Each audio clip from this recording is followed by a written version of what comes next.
ആൾക്കാർക്ക് ഇങ്ങനെ വിചാരമുണ്ട് വന്ധ്യത എന്ന് വെച്ചാൽ സ്ത്രീകളുടെ പ്രശ്നമെന്ന് വിചാരമുണ്ട്. ശരിയല്ലേ? അപ്പോൾ ഈ വന്ധ്യത സ്ത്രീകളുടെ പ്രശ്നമല്ല, അതിൽ മെയിൽ ആൻഡ് ഫീമെയിൽ ഫാക്ടർ ഉണ്ടെന്നുള്ളത് സോഷ്യൽ മീഡിയയിൽ കൂടെ ആണെങ്കിലും അല്ലെങ്കിൽ ചുറ്റുപാടുള്ള ആൾക്കാർ സംസാരിക്കുന്നു, ട്രീറ്റ്മെൻറ്റുകൾ നടക്കുന്നു. അതുകൊണ്ട് കുറച്ചും കൂടി ആൾക്കാർക്ക് അവയർനെസ് ഉണ്ട്. ബട്ട് സ്റ്റിൽ ഇപ്പോഴും വന്ധ്യതയുടെ ഒരു മെയിൻ റീസൺ ഫീമെയിൽസ് ആണെന്നാണ് പലരുടെയും ഒരു തെറ്റിദ്ധാരണ.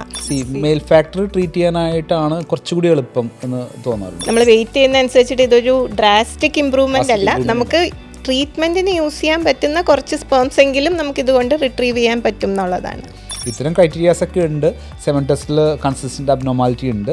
ഭാര്യയും ഭർത്താവും അല്ലെങ്കിൽ പാർട്ട്നേഴ്സ് ഒരുമിച്ചായിട്ട് ഒരു കൊല്ലം ഒരുമിച്ച് നോർമൽ രീതിയിലുള്ള സെക്ഷൽ കോൺടാക്ട് ഉണ്ടായിട്ടും കുട്ടികളില്ല എന്നുള്ള സിറ്റുവേഷനൊക്കെ നമുക്ക് വാരിക്കോസിൽ കറക്ഷനെ കുറിച്ചൊക്കെ ആലോചിക്കാറുണ്ട്. Welcome to Cochin neurology podcast series. വന്ധ്യത എന്നുള്ള പ്രോബ്ലം വളരെ കോമൺ ആണ്. ഇന്ന് ഒരുപാട് പുരുഷന്മാരിലും സ്ത്രീകളിലും ഒക്കെ പ്രോബ്ലംസ് ഉണ്ട്, വന്ധ്യത പ്രോബ്ലംസ് ഉണ്ട്. ഇപ്പോൾ അതിൻ്റെ ഇൻസിഡൻസ് വളരെ കൂടിക്കൊണ്ടിരിക്കുന്ന ഒരു സമയമാണ്. പ്രോബ്ലി നമ്മുടെ ലൈഫ് സ്റ്റൈലും അതൊക്കെ അതിന് കാരണമായിരിക്കാം. അപ്പോൾ ഇന്ന് നമ്മൾ ഡിസ്കസ് ചെയ്യാൻ പോകുന്നത് വന്ധ്യതയെക്കുറിച്ചാണ്. ബോത്ത് മെയിൽ ആൻഡ് ഫീമെയിൽ ഇൻഫെർട്ടിലിറ്റിയെ കുറിച്ച് നമ്മളിന്ന് ഡിസ്കസ് ചെയ്യാൻ പോകുന്നു. ഇന്ന് എൻ്റെ കൂടെ ഉള്ളത് ആസ്റ്റർ മെഡിസിറ്റിയിലെ IVF കൺസൾട്ടൻ്റ് ആയ ഡോക്ടർ കാർത്തിക ബിജോയ് ആണ്. മാഡത്തിനെ ഈ പോഡ്കാസ്റ്റിലോട്ട് സ്വാഗതം ചെയ്യുന്നു. Thank you.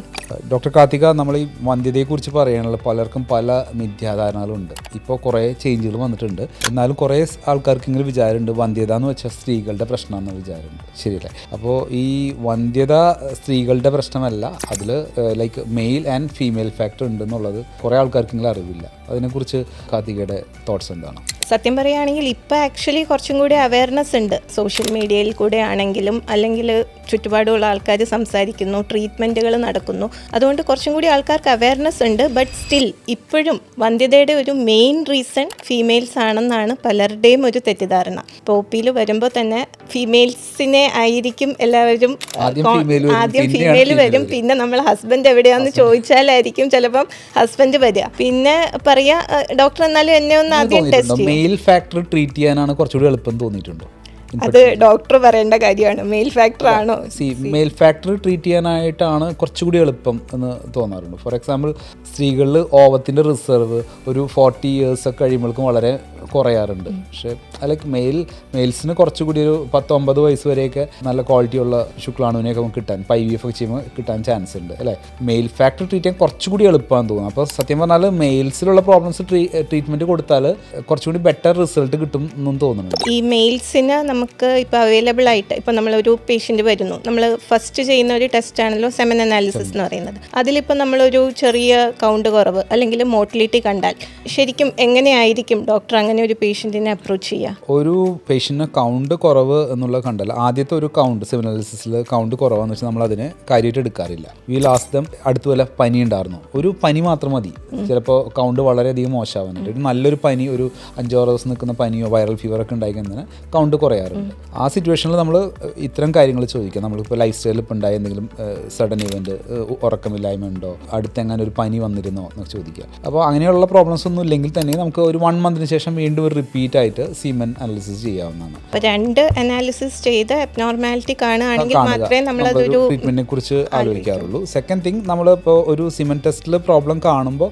ചെയ്യുന്ന ബേസിക് ഫിസിക്കൽ ഇവാലുവേഷൻ ഉണ്ട്. ബേസിക് ഫിസിക്കൽ ഇവാലുവേഷൻ എന്ന് വെച്ചാൽ ഒന്ന് ടെസ്റ്റിസിൻ്റെ, അതായത് വൃഷ്ണങ്ങളുടെ വലിപ്പത്തിൻ്റെ അസസ്മെൻറ്റ്. വൃഷ്ണത്തിൻ്റെ വലിപ്പം കുറയുന്നുണ്ടോ, വൃഷ്ണത്തിനോടൊപ്പം വാരിക്കോസിൽ എന്നുള്ള പ്രോബ്ലം ഉണ്ടോ, അതായത് വൃഷ്ണത്തിൻ്റെ മുകളിലുള്ള തടിച്ചു കൂടുന്ന വെയിൻസ് ആണ് വാരിക്കോസിൽ. അപ്പോൾ നമ്മൾക്ക് ഈ വെയിൻസ്, വൃഷ്ണത്തിൻ്റെ ചുറ്റുമുള്ള വെയിൻസ് പോയിട്ട് വയറ്റിനുള്ളിലുള്ള വലിയ ബ്ലഡ് വെയിൻസിലോട്ടാണ് തുറക്കുന്നത്. അവിടെ ഒരു വാൽവ് ഉണ്ട്.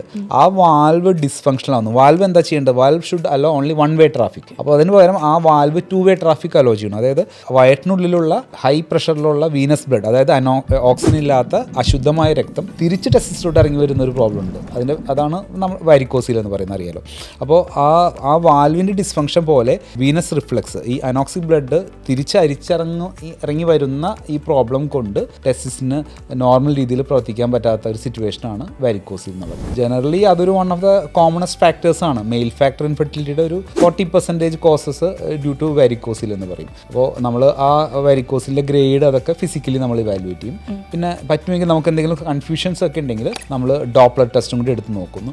ഡോപ്ലർ ടെസ്റ്റ് എടുക്കുമ്പോൾ കൊറോബറേഷൻ കിട്ടുന്നു. റിഫ്ലക്സ് ഉണ്ടോ, അതായത് റിഫ്ലക്സ് എന്ന് വെച്ചാൽ നമ്മളുടെ അബ്ഡോമിനിലുള്ള വെയിൻസിൽ നിന്ന് തിരിച്ച് ബ്ലഡ്, അതായത് അനോക്സിക് അശുദ്ധമായ രക്തം തിരിച്ചിറങ്ങി വരുന്നുണ്ടോ എന്ന് നോക്കുന്നു. ഇത്തരം ക്രൈറ്റീരിയാസ് ഒക്കെ ഉണ്ട്. സെമൻ ടെസ്റ്റിൽ കൺസിസ്റ്റന്റ് അബ്നോർമാലിറ്റി ഉണ്ട്. ഭാര്യയും ഭർത്താവും അല്ലെങ്കിൽ പാർട്ട്നേഴ്സ് ഒരുമിച്ചായിട്ട് ഒരു കൊല്ലം ഒരുമിച്ച് നോർമൽ രീതിയിലുള്ള സെക്ഷൽ കോൺടാക്ട് ഉണ്ടായിട്ടും കുട്ടികളില്ല എന്നുള്ള സിറ്റുവേഷനൊക്കെ നമുക്ക് വാരിക്കോസിൽ കറക്ഷനെ കുറിച്ചൊക്കെ ആലോചിക്കാറുണ്ട്. എല്ലാ വാരിക്കോസിലും നമ്മൾ കറക്റ്റ് ചെയ്യണം. എല്ലാ വാരിക്കോസിലും കറക്റ്റ് ഗ്രേഡിങ്ങിന് ഇമ്പോർട്ടൻസ് ഇല്ല. ഫസ്റ്റ് ഗ്രേഡിങ് തന്നെ ഒന്ന് ഗ്രേ സോൺ ആണ് ഗ്രേഡിങ്. ഇപ്പോൾ റേഡിയോളജിസ്റ്റിന്റെ ഗ്രേഡിങ് അല്ല ക്ലിനിക്കൽ ഗ്രേഡിങ്. ക്ലിനിക്കലി എൻ്റെ സംബന്ധിച്ച് നോക്കുമ്പോൾ ക്ലിനിക്കലി ഒരു ഗ്രേഡ് 2 വാരിക്കോസിൽ മുതൽ വിത്ത് സെമൻ അബ്നോർമാലിറ്റീസ് ഉള്ള ആൾക്കാരിൽ അല്ലെങ്കിൽ വേറൊരു റീസൺ ഫോർ ഇൻഫെർട്ടിലിറ്റി കിട്ടാത്ത പുരുഷന്മാരിൽ നമ്മൾ കറക്ഷൻ ചെയ്താൽ ഭയങ്കര നല്ല റിസൾട്ട് കിട്ടും. കാരണം വെച്ചാൽ ഈ പ്രൊസീജിയർ വളരെ സിമ്പിൾ പ്രൊസീജിയറാണ്. ഒരു വളരെ ഫൈൻ ആയിട്ടുള്ള മൈക്രോസ്കോപ്പിക് പ്രൊസീജിയറാണ് ഇന്നത്തെ കാലത്ത് ചെയ്തത്. ഗോൾഡ് സ്റ്റാൻഡേർഡ് ആയിട്ട് ചെയ്യുന്നത് മൈക്രോസ്കോപ്പിക് വാരിക്കോസിലെക്ടമിയാണ്. അതിൽ വളരെ ചെറിയൊരു മുറിവിലൂടെ, ഒരു മസിലൊന്നും കട്ട് ചെയ്യാത്ത ഒരു ചെറിയ മുറിവിലൂടെ ഈ വൃഷ്ണത്തിൻ്റെ മുകളിലുള്ള ഈ വെയിൻസിനെ നമ്മൾ സെപ്പറേറ്റ് ചെയ്യും. അവിടെ അതിനെ ക്ലിപ്പ് ചെയ്യുകയും ചെയ്യുന്ന ഒരു വളരെ അതിസങ്കീർണതയൊന്നും ഇല്ലാത്തൊരു സർജറിയാണ് വാരിക്കോസിലെക്ടമി. Single day procedure. രാവിലെ വന്ന് ചെയ്യണു, അടുത്ത ദിവസം വീട്ടിൽ പോവാം. ജസ്റ്റ് ഒരു ഫൈൻ സർജറിയാണ്. കാരണം നല്ല മൈക്രോസ്കോപ്പ് വളരെ ഇമ്പോർട്ടൻ്റ് ആണ് ഇതിന്. നല്ല മൈക്രോസ്കോപ്പിൽ നല്ല റിസൾട്ട് കിട്ടാനുള്ള ചാൻസ് ഉണ്ട്. അതർവൈസ് കോംപ്ലിക്കേഷൻസ് വളരെ വളരെ വിരളമായിട്ടുള്ള ഒരു പ്രൊസീജിയറാണ് മൈക്രോസ്കോപ്പ് വാരിക്കോസ്. എനിക്കൊരു low threshold to go for varicocelectomy if there is suspicion of varicocele is causing him infertility or ചിലപ്പോൾ രണ്ടുപേർക്കും പ്രോബ്ലം ഉണ്ടാവാം, ഓവുലേഷൻ ഇഷ്യൂസ് ഉണ്ടാവും, കൂടെ വാരിക്കോസിൽ ഉണ്ടാവും. അറ്റ്ലീസ്റ്റ് നമുക്കിത് കറക്റ്റ് ചെയ്ത് വെച്ചാൽ അറ്റ്ലീസ്റ്റ് നമ്മുടെ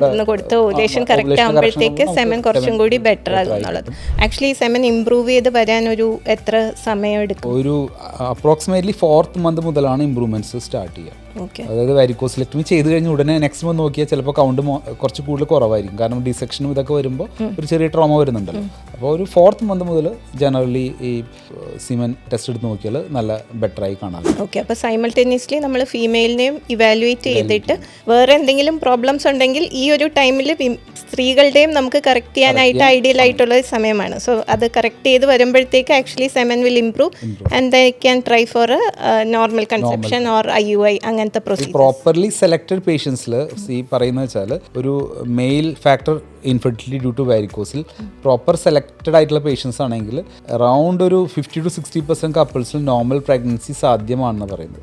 purely infertility due to varicocele, purely due to വാരിക്കോസിലാണെങ്കിൽ ഇതിന് 1 year സ്പാനിൽ if they have a normal sexual contact ഉണ്ടെന്നുണ്ടെങ്കിൽ ഒരു 60% ഓഫ് നോർമൽ പ്രഗ്നൻസിക്ക് ചാൻസ് ഉണ്ടെന്നാണ് പറയുന്നത്. പിന്നെ ഈ സൂസ്പെർമിയ എന്ന് പറഞ്ഞൊരു കണ്ടീഷൻ ഉണ്ടല്ലോ ഡോക്ടർ, എന്ന് പറഞ്ഞാൽ സെമൻ ഇല്ലാത്തൊരവസ്ഥ. അപ്പം അതും ഈ വെരിക്കോസിൽ കാരണം വരാൻ സാധ്യതയുണ്ടോ? വെരിക്കോസിൽ കാരണം വരുന്ന അസൂസ്പെർമിക്കുള്ള റിസ്ക് 6% രോഗികളിലാണ്. അപ്പോൾ വെരിക്കോസിൽ ജനറലി അസൂസ്പെർമി ഉണ്ടാക്കാറില്ല. പക്ഷേ സിവിയർ വാരിക്കോസിൽ ഗ്രേഡ് 3 to grade 4 വാരിക്കോസിലുള്ള രോഗികളിൽ, അതായത് വലിയ നല്ല റിഫ്ലെക്സിങ് വാരിക്കോസിലൊക്കെ ഉള്ള ആൾക്കാരിൽ, കുറേ ലോങ് സ്റ്റാൻഡിങ് പ്രോബ്ലം ഉള്ള ആൾക്കാരിൽ നമുക്ക് ഇതുപോലെ ലിമിറ്റഡ് ആയി ഏകദേശം 6% ആൾക്കാരിൽ അസൂസ്പെർമി ആയിട്ട് പ്രസൻറ്റ് ചെയ്യാം.